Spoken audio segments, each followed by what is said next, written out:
책을 정독하는 사람은 많습니다.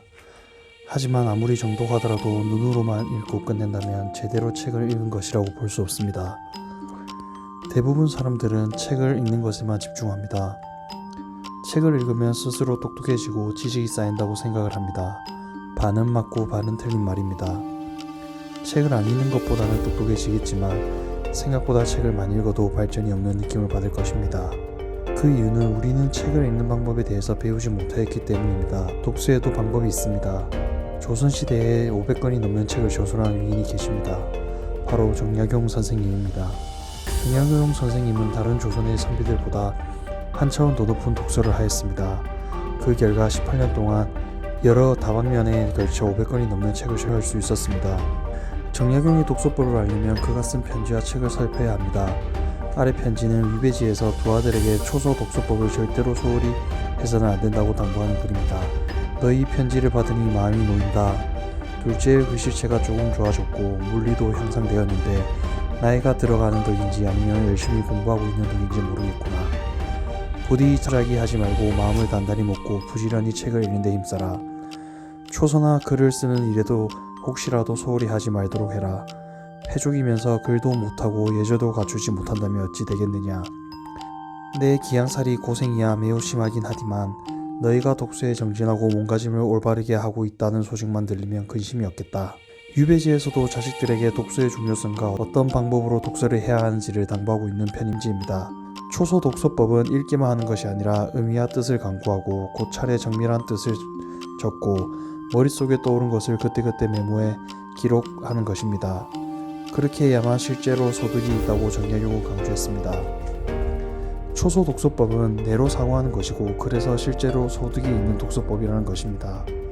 초서 독서법 책에서는 천재들이 어떻게 초서 독서법을 이용했는지와 그렇다면 어떻게 초서 독서법을 해야 하는지에 대해서도 알려주고 있습니다.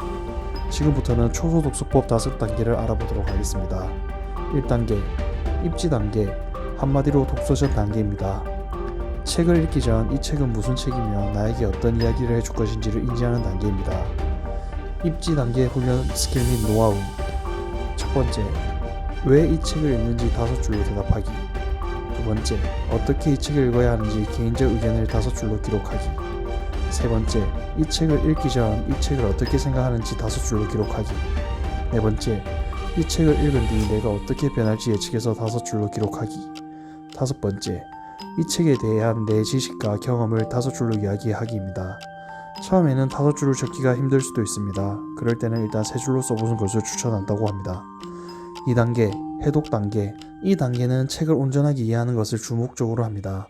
책 내용은 무엇인지, 저자의 주장은 무엇인지, 이 책이 전하고자 하는 핵심 메시지는 무엇인지 등을 이해하도록 합니다.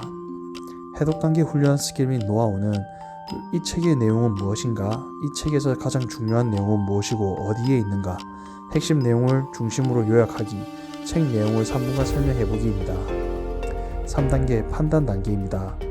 자신의 정리된 생각을 토대로 치사 선택하고 비교 분석, 통합하고 성찰하고 생각하는 과정입니다.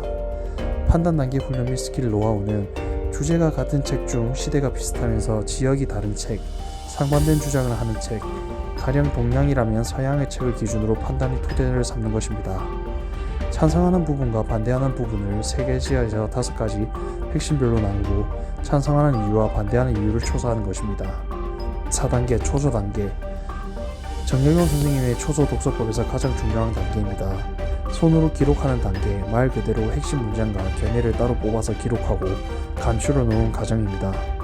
초서 단계 훈련 스킬 및 노하우는 이 책만의 독창성을 알 수 있는 5문장 초서하기, 핵심 내용을 잘 알 수 있는 5문장 초서하기, 이 책에서 가장 중요한 한 문장 초서하기, 작가의 주장이 잘 드러난 5문장 초서하기, 이 책에서 꼭 기억해야 할 5문장을 초서하는 방법입니다. 또한 한 권의 책을 한 문장으로 압축하여 초서하는 방법입니다. 이 책의 핵심 내용을 5문장으로 압축하여 초서하기, 이 5문장을 다시 3문장으로 압축하여 초서하기, 이 3문장을 다시 한 문장으로 압축하여 초서하기, 최고의 한 문장은 무엇인가, 이렇게 최고의 한 문장을 뽑아내는 것입니다. 마지막은 의식 단계입니다. 의식 단계에 맞는 질문에 답하기, 이 책을 읽고 나서 달라진 의식을 기록하기, 인생과 미래로 의식을 확장시켜보기, 원북 원 센텐스 작성하기, 원 플러스 원북 초이스 선택하기입니다.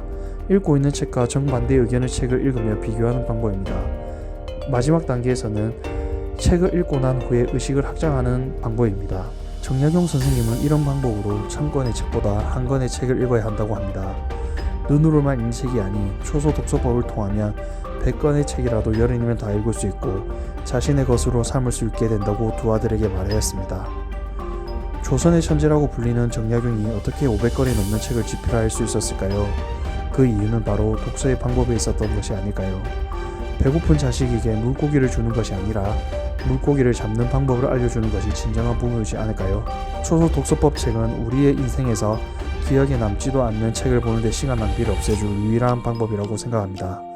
초소 독서법을 익히게 된다면 책 한 권을 읽어도 머릿속에 들어오는 지식은 어마어마할 것입니다.